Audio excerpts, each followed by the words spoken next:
Can tell you the exact date that the first Skoda joke appeared in the national press. Since then, it's all been downhill. The tail that wags the dog used to be a common complaint, but Skoda has achieved tremendous respect on the rally circuits of Europe. Now the sting in the tail, Porsche style, has been moved to the front in the new breed of Skoda, the Favorit. It's Skoda's first front-wheel drive car. Styled by Bertoni, its suspension fine-tuned by Porsche, and its well-proven 1289cc engine further developed by British engineers. The old advertising slogan used to be "Surprising Skoda," and once you get on the move, the Favorit's quite a surprising car too. It doesn't hang about. The engine feels slightly rough, but you've got to confess, up these Welsh hills, once the revs start climbing, the performance is very brisk indeed. Acceleration time is well up to other cars on the road. The gear change, well, that's swift and light. It's a 5-speed box.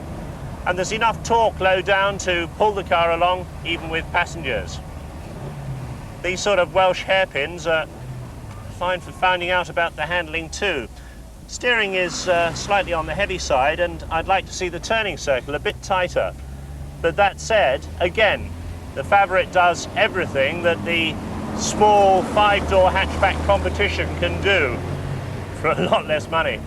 The ride isn't too bad at all. This is quite a bumpy road, and it's absorbing the more obvious potholes and road imperfections. And on these big fat Goodyear tyres, the actual adhesion level is very good indeed. You can throw this little Skoda around to your heart's content and it's never going to bite you back. From the driver's point of view, the instrument layout is fine. They don't give you a rev counter, but they give you a large clock instead.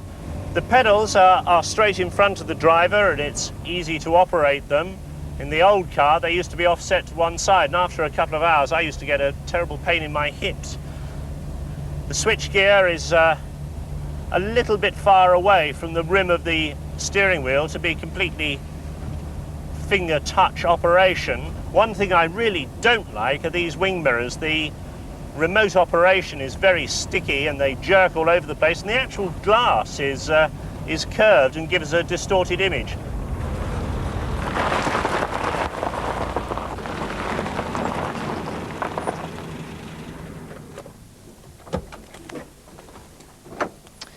Inside, the Czechoslovakian car has even more surprises.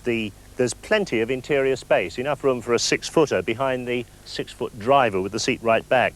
The seats are trimmed in a very comfortable cloth material, and that's an addition since it was first introduced on the British market in response to initial criticism. The interior is quite well trimmed. These very flimsy door pockets rather stand out, but as long as you don't pull on them to shut the door, you'll get away with it. As you'd expect for a 5-door hatchback, the rear seat folds down, genuine pegboard back to it.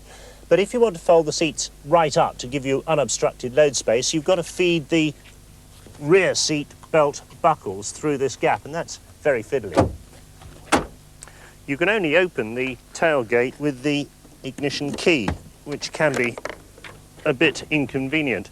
Not a huge boot. The spare wheel lives under this thin rubber mat, and that means you've got to unload everything if you get a puncture.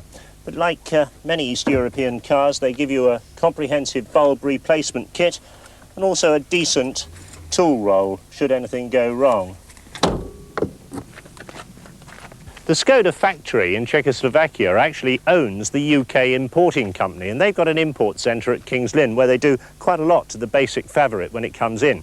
They fit a rear wash wipe system, they fit a sunroof, they fit these mud flaps, and they also do the door cappings and the Philips car stereo. The cars come into this country fitted with decent Goodyear radial tyres and alloy wheels. Those are supplied by King's Lynn, who send them back to Czechoslovakia in the containers that the cars come over in. Under the bonnet, the familiar Skoda engine. Ricardo Engineering down at Shoreham-by-Sea in Sussex redesigned the combustion chambers for Skoda, and Porsche did a lot of work for them on the engine mountings here. Now, between them, they've done a very good job because there's very little engine transmission noise inside the car.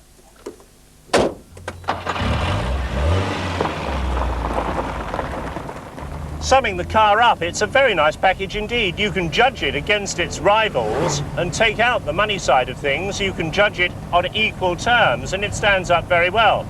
So when you add in that amazing sale price of just over £5,000, the car becomes a very attractive alternative to something like a second-hand Fiesta or a second-hand Nova.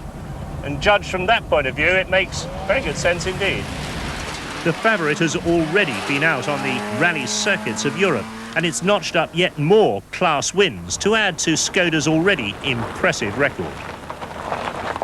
One thing this car should do is put an end to the Skoda joke, and that may not be such a bad thing because Skoda dealers have already reported their children being mercilessly teased and bullied at school.